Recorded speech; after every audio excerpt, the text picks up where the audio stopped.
Hey everybody, welcome to Noon O'Clock. I'm TJ Carpenter and hope you're having a wonderful week so far. We're talking AFC West after last night's Monday Night Football extravaganza. We have some things to talk about that are related to the Raiders and how much they suck. They are terrible. We will talk about that. Please put your comments in the comment section. We will get to those all throughout the show. If you're watching on Twitch, please comment in the Facebook section for now. We're going to be working on some things to get our Twitch audience more involved as we go on throughout the week. But I want to thank everybody for watching and also want to thank our sponsors. Brett Malia Properties with Coldwell Banker. Go to tjsagent.com to find out more about Brent. Brent was my real estate agent. My wife and I were looking for a house here in Denver. We needed to get out of our cramped apartment in downtown, which is wonderful, but we wanted some space. So we moved out into the suburbs of Denver and found a perfect place, thanks in huge part to Brent Malia, who has continued to help us out throughout this entire process. As a first-time home buyer myself, I didn't really know a whole lot about the process. It was great to have somebody to guide me through it like Brent. So go to tjsagent.com to get in contact with Brent Malia with Coldwell Banker, tjsagent.com. Of course, if you're looking for help with your mortgage, Platte River Mortgage is your company. Go to platterivermortgage.com for more information there. Buying, selling, refinancing, does not matter. Sean Sedita and his crew will take care of you. They took care of us. Had some glitches with their credit we needed to fix. We didn't even know they were there. They were dragging down our ability to get a good mortgage. And so we got a great rate thanks to Sean Sedita and their diligence in our behalf. So check them out when you can. And also, too, remember, all NFL season, we are going to be doing Broncos watch parties throughout the course at Henry's 16th Street Tavern in downtown Denver. So go check them out. We had a great time last Sunday. Awesome win by the Broncos over the Seahawks. We got to enjoy it with a lot of Broncos fans, and certainly people who were excited about the Denver Broncos getting the NFL season started again. They're taking on the Raiders this week, and we're going to get to your comments here pretty quickly here, but they play the Raiders this week?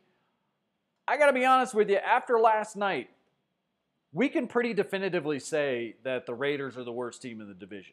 So I don't know who is the best team in the division. If you can see there on the screen, I've got my power rankings for the AFC West after week 1. Power rankings, these things change week to week, so don't freak out if you're like, the Broncos won the game. I gotcha. I'm with you. I think that there's a lot of reason for optimism with the Denver Broncos. I'm just saying that right now, as I see it, Kansas City is the best team in the division. The Chargers are right after them. And then very closely behind them, it is the Broncos. And all three of those teams are pretty much interchangeable. I just thought that Kansas City out of those, and really, the only reason I wouldn't put Denver above Los Angeles is because of the quarterback situation. I still believe Phillip Rivers can beat you and beat you badly in the fourth quarter if you're not careful, especially if you're turning the ball over that much. So I'm going to say right now, Kansas City, Los Angeles, then Denver. But I want to hear your guys' thoughts. How do you see the division right now? If you think I'm off, let me know. We'll hash it out. We'll fix our problems here. Okay, let's see. Filthy in Philly says, it's one game, TJ. That kid Lindsey did look like a weapon, though. Keenum's still solid as a rock like he was with Minnesota. Was he?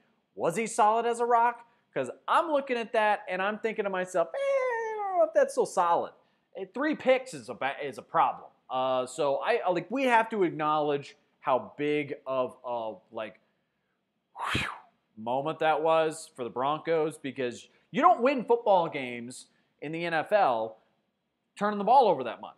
So they got away with something big there, in my opinion. That's usually a loss. And I'm not saying that because I think they deserve to lose or anything like that. That's not what I'm saying. They deserved to win that game. It was a good win for the Broncos. They deserve all the credit in the world for a good win against a really good quarterback in Russell Wilson. I'm not taking anything away from him. I'm just saying 3 turnovers as a general rule, 3 picks from your quarterback, you usually lose that game. So, I said this yesterday, the Broncos seem like they're a quarterback away. They really do. The one place where I'm like, really? Like, I don't know. Is Case Keenum? And that could correct itself, but like, it's not like Seattle's defense is that good. I was talking with Brian Billick this morning on the morning show, Mile High Sports, 1340 a.m. I asked Brian Billick the question, and he's like, look, Seattle's got a good defense. And I was thinking to myself, do they? Like, Earl Thomas is good, but he's been with the team 2 days. What do you get out of Earl Thomas that you weren't already getting? And everybody else on the defense, it's still, look, the Legion of Boom and the whole Seattle defense thing, I get how important that was. But just like the no-fly zone, times are a-changin'. And that Seattle defense, that's not how that team's defined anymore. They're defined a lot more by Russell Wilson than they are by that defense. So I was watching that, and I was thinking, okay, well, they got away with the 3 picks, but everything else was really, really positive. The running game was really good. The receivers looked good. The offensive line looked good. It was just really Case Keenum not managing the game very well. They should have won that game by 10 plus points. I think that's the good thing.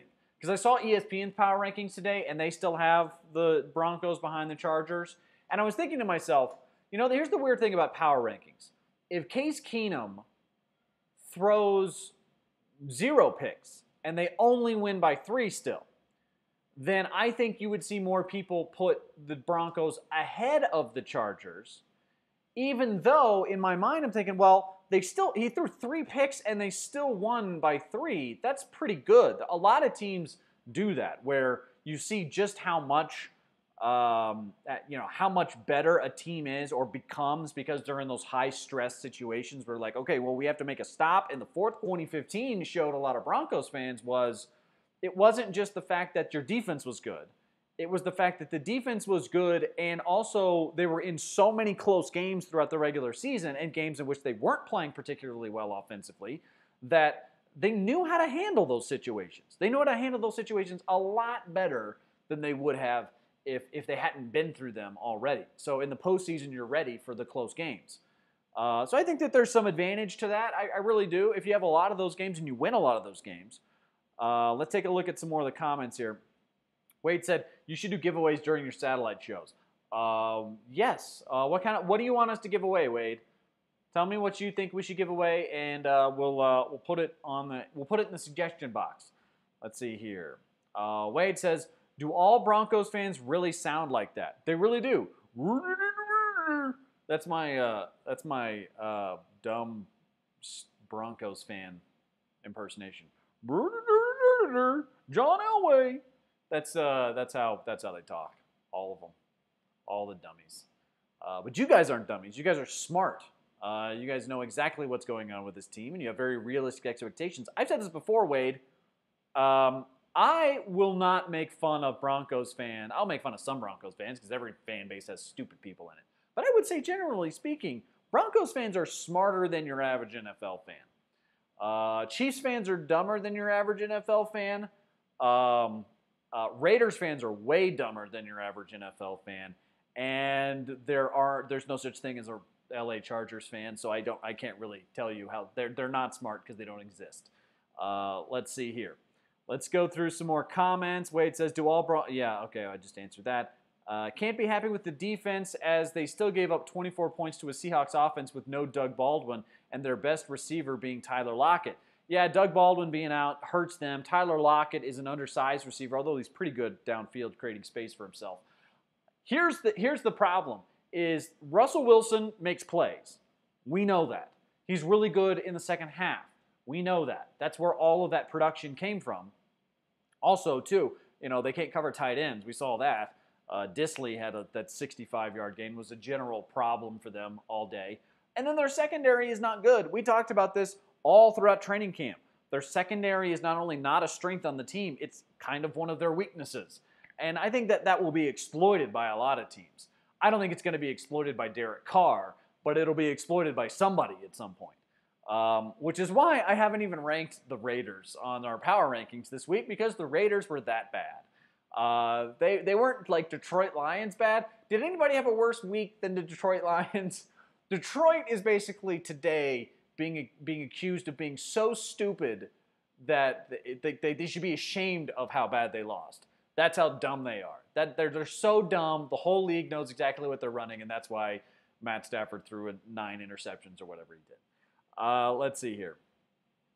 Adam says, can't be happy with the defense giving up 24 points to the Seahawks without Baldwin. Right, once again, same concept. Wade says, Philly fans eat horse shit. What do they know?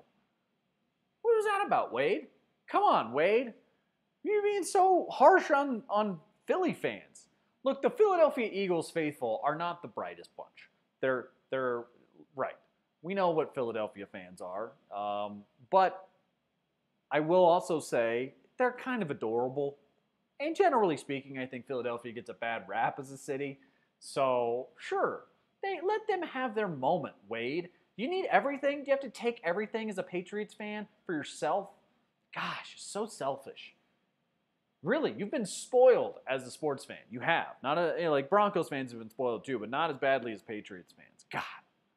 Patriots, speaking of dumb fan bases. I take that back. Patriots fans are dumb. They're just racist. Which is dumb. So they, by default, not all Patriots fans, but a lot of Patriots fans. There's kind of it's an issue. All right, let's see here. Wade, he's on a bus to Dallas right now wearing an over-the-ear Walkman and listening to Big and Rich, G. Earl Thomas, yeah. Let's see here. Wade says, hats, exclamation point, G. Cowboys fans are pretty smart. What the hell? Yeah, right, because you think Sean Lee is going to intimidate Cam Newton, G. Yeah. Do we want to go through this? You guys are going to lose to the Giants at home. That's what's going to happen. You're going to give up 210 yards to Saquon Barkley on 3 plays, and then you're going to realize at 0-2 just the direness of your situation down there in Dallas, G. Wade said official phantom snapbacks or team hats. Yeah, that'd be nice. Give away that. Oh, yeah. Like a black and white. I like this. Yellow. A black. Here you go. White and yellow with the white trucker hat on the top and then a black phantom logo. Let's get on that. Where's Moneybags Rosenberg? Is he in here? Adam Mancuda, which, by the way, check out the Phantom Football Forum. Adam is doing some great work for us over there. So if you want some insider knowledge for your fantasy team, gambling insight, all that stuff, check out Adam on the Phantom Football Forum all throughout the course of the season. We're going to have him on the show later this week, I hope. If it fits in his schedule, but Adam's there in the comments as well, so you can interact with him as well on all the social media platforms we have here at Phantom. Wade saying Buffalo fans are dumb or Buffalo fans are passionate. Both? Sure. I think any fan base who's made a reputation out of like doing bodily harm to themselves by WWE style crushing fold-out tables in the parking lot and setting things on fire, they're okay. Those are my kind of people, really. I think those are the kinds of people that we need to have in charge of things, like the government. Let's see here. Adam says, Jared Cook went well over 100 last night against the Rams. Broncos need to step up to stop him. Yeah, I asked Shaq Barrett about that this morning on our radio show. I said, who's in charge of that? Because that was a problem. It was the one thing that the Raiders did well, and it's one of the big issues that the Broncos have is covering tight ends. So who's in charge of that guy? Because Jared Cook was like the best receiving option that Derek Carr had last night. Anytime he tried to throw it at anybody else, they got screwed. Now, granted, he was going up against Marcus Peters, who got a pick 6 last night. By the way, Marcus Peters, best interceptor of all time. I think he's one of the best of all time at the very least. But like in terms of where he is in the corner pantheon, man, I don't know how much better you can possibly be this early in a career as where Marcus Peters has been. He is no defensive back has ever intercepted more passes in a shorter amount of time than Marcus Peters. He's on pace to be the best at that ever. So I don't know what else you want from the guy. He's the best corner in the league, and I know he can't tackle. Fair. Marcus Peters can't tackle, but he can do all the other stuff corners need to do. If your corner is getting a lot of tackles, that means it's a bad corner. I don't need Marcus Peters to tackle anybody. Just intercept the ball. That's all I need. Let's see here. Come on, racism runs rampant everywhere. But with Patriots fans a lot, though. Wade also says, they literally are horse shit. There's footage of them doing it in celebration. I didn't make this up. Man, Buffalo horse shit? Is that what you're saying? Man, so. G says, don't put that evil on us. Yeah, I am putting it on you, Cowboys fans. G's a Cowboys fan. You are. You're going to lose to the Giants at home. And then your whole city's going to freak out. Dallas is going to be in ruins.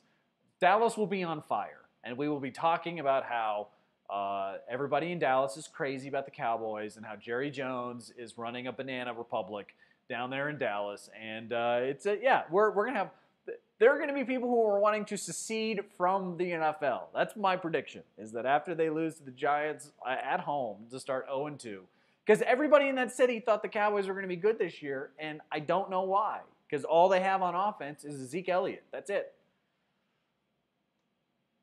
Let's see here.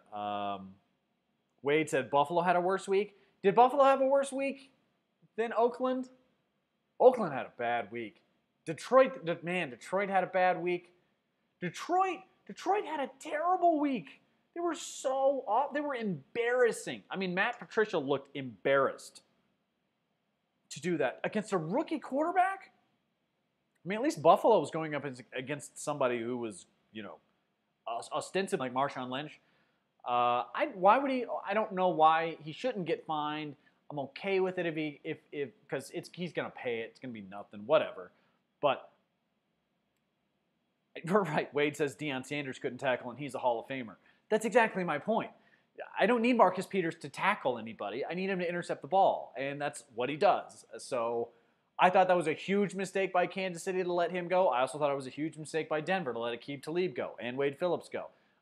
They've made a lot of mistakes. That whole defense, the Rams, we got to talk about this. The Rams, to me, right now, are just they were kind of figuring stuff out last night, and so people were a little bit like, all right, well, the sacks haven't really started coming yet. When Brockers just from behind hunted down Derek Carr and then jumped his back, like that play, that sack to me it just showed you the level of athleticism of the third best player on their defensive line.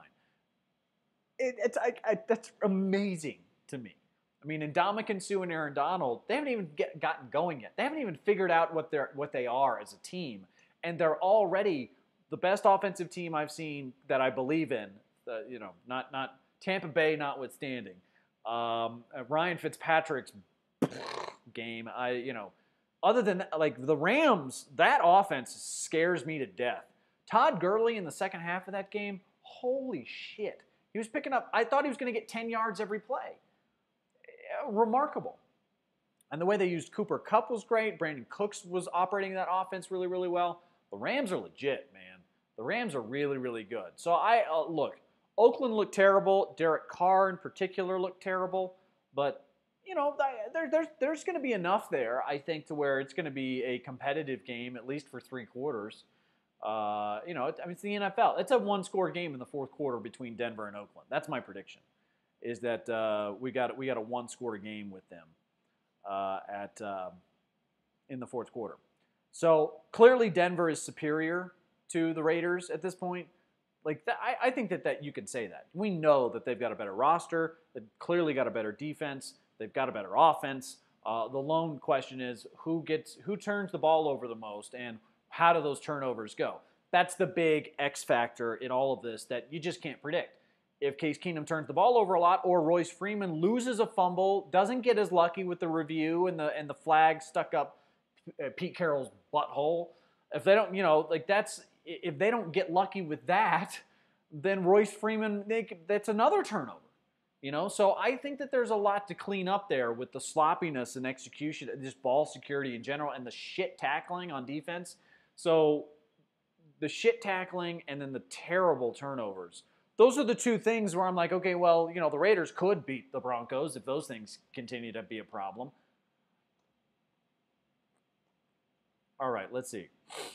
Wade says, no, pay attention. I said Philly ate horse feces after the Super Bowl. Oh, that's right, they did. They picked up the poop. I remember that. That was a weird thing. I don't know why they did that. Philly fans were picking up police horse shit and eating it. They did. Yes, that's true. Not all of them, but some of them. Some of them did. G says those sick bastards. Yes. In Philadelphia, you mean? Right. I think It's Always Sunny in Philadelphia had an episode about that. Wade then just says Pete Carroll's butthole. Question mark, question mark, question mark, exclamation point, nervous face, nervous face, nervous face, open mouth, open mouth. I don't know what those last two are about. But hey, what's up, Andy? Patrick, you guys are on. What's up, guys? So we're all in agreement here. Denver is superior to Oakland. The Raiders are not very good. They just paid $100 million to this coach, John Gruden, and he's not a good enough coach. He's not good enough for them. He's not. I think that there's enough talent on that team to where they should be able to win some games, but like Booger McFarland last night on the broadcast kept saying how, hey, John Gruden still got it. And I'm like, does he? Does he still got it? Also, you called Jalen Richard Jalen Richard show, so I don't know how much authority you really speak with, Booger. Which, that's another thing. Monday Night Football, listening to Booger McFarland try to pronounce players' names is going to be a delight this season. Because he is not going to do any advanced work at all. He's not going to learn any of these names.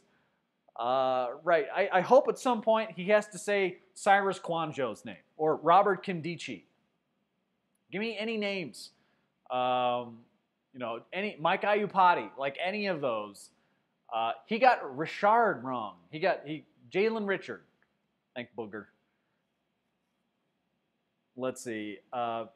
Patrick says, didn't Denver start like 3-1 last year before? Well, that's true. I really want to caution people to say, look, be cautiously optimistic. Don't jump all in. I'm not telling you to be all on board automatically right now because that's not wise. They're not good enough to expect them to make the playoffs. But based off of the first 2 weeks of data, they're good enough to beat the Seahawks and turn the ball over 3 times. And I think they're good enough to beat the Derek Carr-led Raiders, who were just, putrid at times in the second half. And that's the one place where, especially at home, the Broncos finish games really, really well at Mile High Stadium. They're better in the fourth quarter than pretty much every team they play. And the Raiders last night at home were putrid in the fourth quarter. They gave up so much, especially on the ground. And that's the thing about the Broncos offense that I really, really like in terms of the matchup is that you saw Todd Gurley at the end of that game. The Raiders defense had nothing. They were totally gassed. And Todd Gurley was doing whatever he wanted to. I'm not saying Royce Freeman's Todd Gurley, but you can do something with that. I think they've got Phillip Lindsay and Royce Freeman. Yeah, give me that against that Raiders defense. Sure. Yeah, in the fourth quarter, they'll close that game out. And he says the Raiders are the Baltimore Orioles of the NFL. Baseball reference. G says, I think Oakland cleans it up. Really, G? You think Oakland's gonna get better? Maybe they will. At some point, the pride's going to kick in for a little while, and they're going to play well. I don't know if that performance is coming this very next week. I still think that they're missing quite a bit on defense. That Khalil Mack debacle really, really hurt them in many, many ways. Wade says, former player and now commentator and still goes by Booger. Come on, use your big boy name. Monday Night Football, and you got to hear a guy named Booger. I like Booger. Booger's okay with me. I don't have a problem with his name. I don't have a problem with his college football analysis. I have an issue with him not knowing who's on the field. That's my issue. I think it's a general indication that you don't know what you're talking about when you mispronounce things, right? Because there's this context of there's book smarts and then there's the real world smarts. If you know the game in the real world, you know who everybody's name is. You've heard it. You've referenced it. You have a psychological reinforcement of everything that you see based on the context and your history with the game. But Booger McFarland has been covering college football for the last 6-7 years, and prior to that, he was basically just a college football player. So, that's his frame of reference is college, in particular SEC football, which is kind of what like Tessitore is going to be ready. He's going to be prepared. He's a little grandiose for me. He's a little self-serious for me. Also, I got into it with Joe Tessitore about who's a harder worker once in an elevator. It's true. Should I tell my Joe Tessitore elevator story? I'll let you guys. Tell me. One person says, no, two. Give me two of you. Two people tell me to tell the Joe Tessitore elevator story. I'll tell you about the time I got into it. I kind of got into it. It was a very passive-aggressive conversation I had with Joe Tessitore. And this is when I was like 25 at the time when this happened. This is this grown man questioning my work ethic. Anyways, I will tell that story. Andy just said yes. Booger with the fucked up fingers. Haha, his fingers are jacked up. They are. Wade says, yeah, I don't think Los Angeles, Oakland, Las Vegas Raiders won't stay in that slump. Yes and yes. Andy, boom, two. Tell the story. Okay, all right.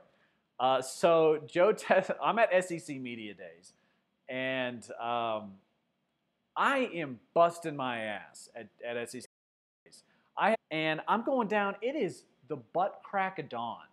It is just the butt crack of dawn. And I am the previous day, I had already worked 18 hours. I'm getting up very early in the morning to go do morning spots with the morning show in Kansas City. Then I have to do the midday show in Kansas City. Then I have to do the afternoon show in Kansas City, an hour on each show.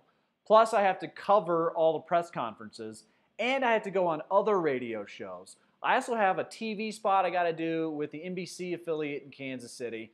And then I also had some social media stuff that I also had to do. So like I'm busting my ass, and so I'm on the elevator. And I just kind of have, Joe Tessitore gets on the elevator as I'm going down in the morning, and I say, man, long day ahead, but it's going to be a lot of fun.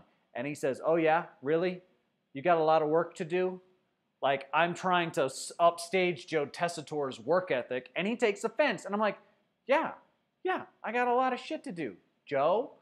And he gets a little like, well, you'll learn a good day's work. You'll learn a good day's work eventually. You'll see just what real work is. I'm like, okay. I'm thinking in my head, all right, Joe Tessitore, Mr. He's like Robert Goulet. He's like the Robert Goulet of sports. Just all cheese. He's got that voice too. And it sounds like I don't like Joe Tessitore. I like Joe Tessitore just fine. I just like, how dare you presume to know what my workday consists of? Wade says, you were 25, so like 3 days ago. I'm 31. I'm about to be 32. My birthday's on September 13th. Obviously, this is 9/11. Hashtag never forget. Which, by the way, I don't know how many people have 9/11. Everybody's got a 9/11 story. It's one of those things you always remember where you were. And for those who would like to know, I was making out with a girl before biology class when 9/11 happened, and I'll never forget that. And I will try harder to, the next time there's a catastrophe that's going to define my generation, I will try to be in a more respectful, profound place to remember that event. Andy says Mizzou sucks. Wade says Robert Goulet of sports. He is. Joe Tessitore is the Robert Goulet of sports.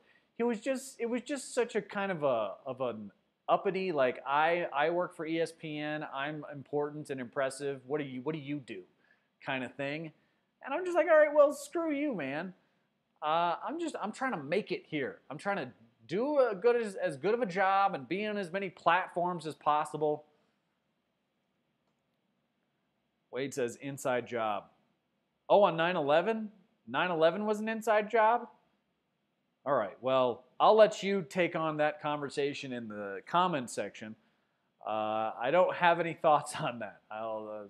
As far as maybe I'm a sheeple. I'm one of the sheeple, Wade. G says you should have hit the emergency stop button and cold stun gun his ass. And stone cold stun his ass. Stone cold stun his ass. Yeah, sure. Right there in the elevator, right on Joe Tessitore. Just that would have been great. That would have worked really, really well. That would have been a career-defining moment. It would have been the end of my career, but it would have been a career-defining moment for me. And then I also would have spent a night in a Tuscaloosa jail, or a Mobile jail, or a Hoover jail. Can we agree on that? That Joe Tessitore is the Robert Goulet of sports? I think we can agree on that. Who else would it be? Really? Brad Nessler? Do you guys like the play-by-play crew? I wasn't a fan of Tessitore and Witten and Booger week 1. Did you like that? It kind of worked. Romo from the get-go worked. Gruden, like from day one, people were like, I like Gruden, I like his style, I like the cut of his jib. They were just Gruden fans. And with Witten and Tessitore, I'm not feeling it. I'm not feeling the same thing. Do you guys feel it? Do you want Booger in the booth? We want Booger. Hashtag Booger in the booth. That's what I want. I want to see Booger in the booth because he's got a little bit of a Madden quality to him. He doesn't quite work as hard, which I think is a plus. Yeah, I don't need sterilized, just very plain spoken, white bread Jason Witten, complimenting everybody all the time, giving us coach speak. I don't need that. Give me some Booger. I want Booger in the booth. Give me a dude who doesn't know the names of the players and is just talking about just anything that comes into his mind. Give me that guy. I think he could be Shaq. He could be Shaq-ish. I'll definitely take him. I'll take him over Witten. I want interesting people to call games. See, that's part of what we do here at Phantom, and it's a big point of pride for me. We're different. We're not always the best, and I will hope that someday we will get to that point. But we're different, man. We're gonna tell you the truth. We're gonna, at least according to us, we're gonna be different. We're gonna analyze this stuff, I think, in a much more honest way. Give me somebody with some truth, man. Authenticity is, I think, a huge thing that didn't used to be there that you really, really need now. And usually with play-by-play crews, you can tell early on. I don't think this is going to last very long. My prediction is Witten gets moved off of Monday Night Football after this season. I don't think he's going to make it. G says I would have sent bail money for you if I had stone colded Joe Tessitore in an elevator. Thanks, G. I appreciate that. Wade says Joe Buck or Joe Suck. You don't like Joe Buck? Joe Buck's okay. I don't have a problem with Joe Buck. I have a problem with Troy Aikman. I don't like Troy Aikman in the booth. He's not very good. But Joe Buck is fine.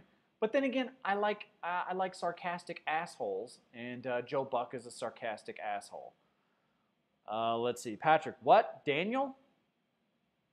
Daniel? What are we saying? What are we saying there, Patrick? What happened? Did I miss something? All right. Wade says chicken in the bread pan, picking out dough, booger in booth, y'all. Go, man, go. That's a nice little poem there, Wade. Thank you. Daniel?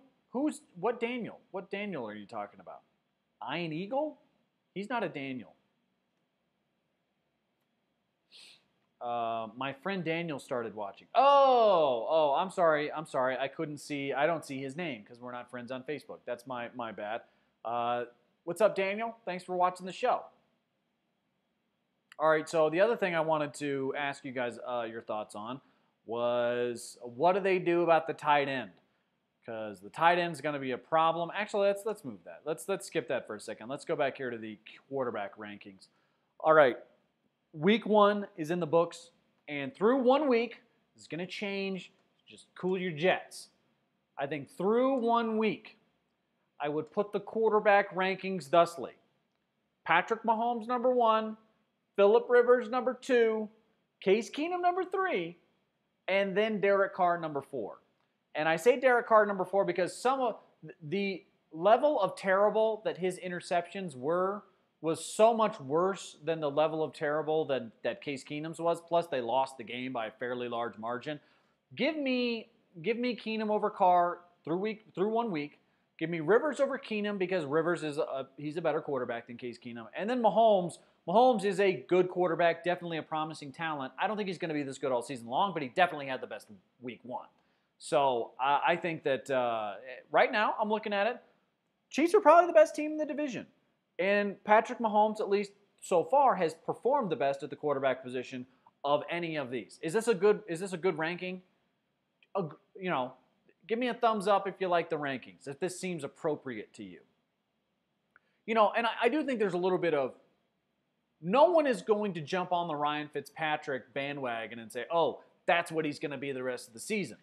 So, nobody's going to rank Ryan Fitzpatrick above Drew Brees just because Ryan Fitzpatrick played better in one game than Drew Brees. But, last week, Ryan Fitzpatrick was a better quarterback than Drew Brees was. That is undeniable.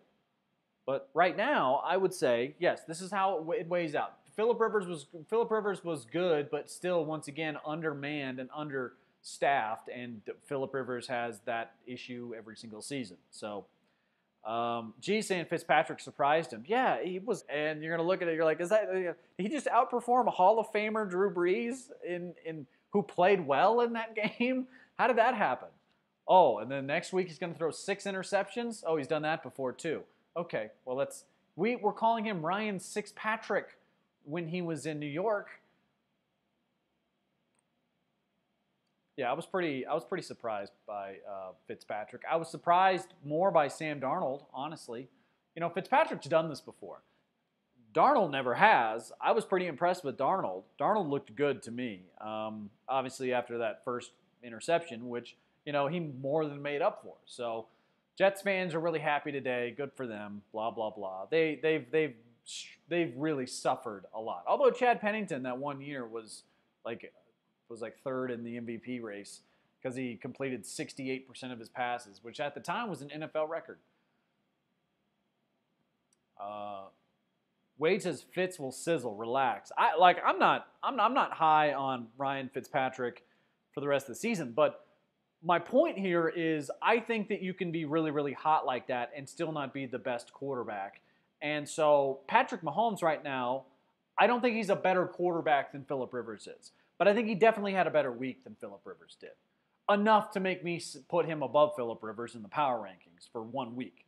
But right now it's still Rivers is number 1. The picks he threw were bad. And I can't put him above Phillip Rivers even though they won the game. I can put him up above Derek Carr because at one point it looked like Derek Carr was a video game character. It looks like that one interception he threw over to the side, it looked like he pressed the wrong button in Madden. It would look like he was like, it was supposed to be a bullet pass and it was a lob. I meant to bullet. It went lob. What happened? That's what it looked like with the Derek Carr interception. And then the pick 6 was really bad too. Jesus, hopefully he got piss tested after that game. You think that Ryan Fitzpatrick is on steroids and that's why he threw 5 touchdown passes? Let's talk about Darnold. Rookie throws first pass ever and gets returned for 6, then successfully shakes it off a la Taylor Swift and has good game to win. It was a really good game. It's the first time since Ryan Tannehill that we've had a quarterback in that division who we thought might be able to contend with Tom Brady. Tannehill? Is that the last one? Tannehill? Because you didn't think about that about Tyrod Taylor. You didn't think that about Ryan Fitzpatrick. You didn't think that about him. Ryan Tannehill, I think, was the last time we actually thought, oh, there's a quarterback in the AFC East that could contend with the Patriots. We'll see what happens. I mean, he will probably get humbled quite this season a number of times and probably over the next 3 or 4 years until Tom Brady retires. But, it's a good start. It's a good start to his season. G says, or he was drinking honey badger milk. You're talking about Sam Darnold drinking honey badger milk? What's up, Eric? Eric, Cowboys fan, Eric. Eric, how you doing, man? How you feeling? How you feeling today? Is everything all right? Still hurting a little from the weekend? Cowboys lost to the Panthers. Told you that was going to happen. You were listening to Ari, though, on that one. Ari was telling you to go with the Cowboys. Is he telling you to go Cowboys again? I'm guessing he's probably telling you to go Cowboys. He's telling you that the Cowboys are going to beat the Giants. They're not going to beat the Giants. They're going to lose to the Giants, largely because they can't stop the run. And that's going to be a problem against Saquon Barkley, who turns out pretty good. Also, I don't know if you know this, but they also have Odell Beckham Jr. I believe it's Jr. Odell Beckham? Is it ODB or OBJ? Either one. They've got him, and he's pretty good. And you have no one who can cover him. Also, you have no receivers.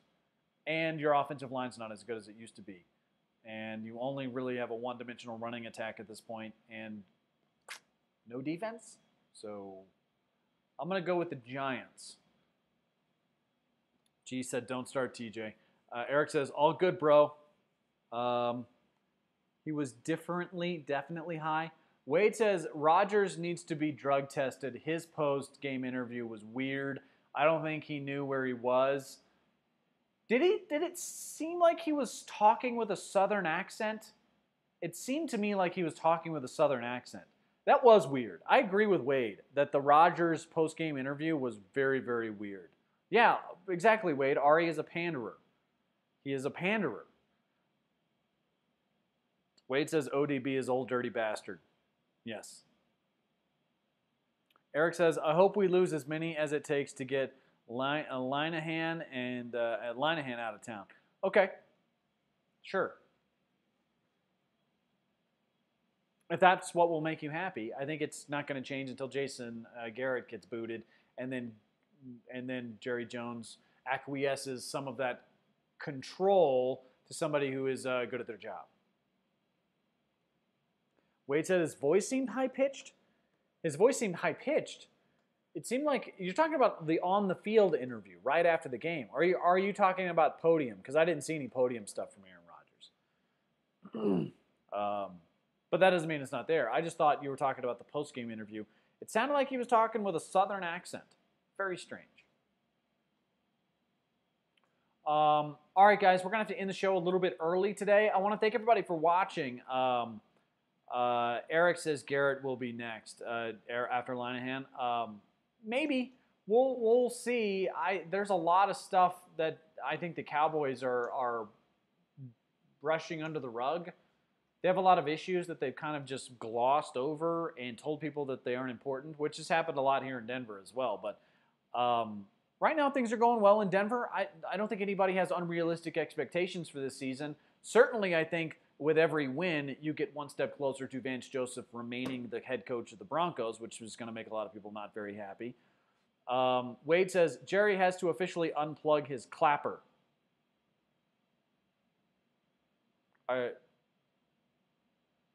Wade says, yeah, his on-the-field interview. Yeah, it was the on-the-field interview. It was freaking weird, man. The Aaron Rodgers, it was weird. I just thought he was talking with a southern accent. I didn't notice his voice being high-pitched.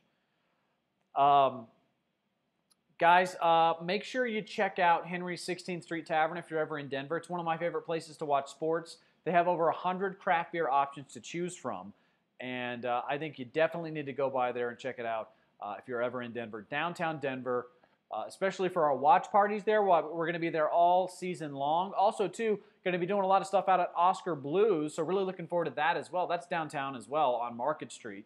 And then, of course, we've got our other two sponsors, Brent Malia Properties with Coldwell Banker. Go to tjsagent.com for more information about Brent. And then, of course, PlatteRiverMortgage.com. Sean Sedita and Platte River Mortgage have been serving the Denver community for years. They served us very well. They'll serve you well. Also, their diligence is second to none. They made sure we got the best possible rate on our mortgage when we needed help, and Sean Sedita got it done for us. Brent got it done for us as well. We needed a house. We needed more space. We wanted to start a family in Denver. Brent helped us accomplish that goal. It was a big, important moment in our lives, and Brent was a part of it. And he made it a good experience, not a stressful experience that that was going to end up ruining our not only our experience but our perception of Denver and our perception of our future and all those things. We got in a great position at a great time. At a great price, thanks to Brent Malia Properties with Coldwell Banker. So if you're looking for a house in Denver, Brent Malia Properties with Coldwell Banker, tjsagent.com. And if you're looking for help with your mortgage, PlatteRiverMortgage.com.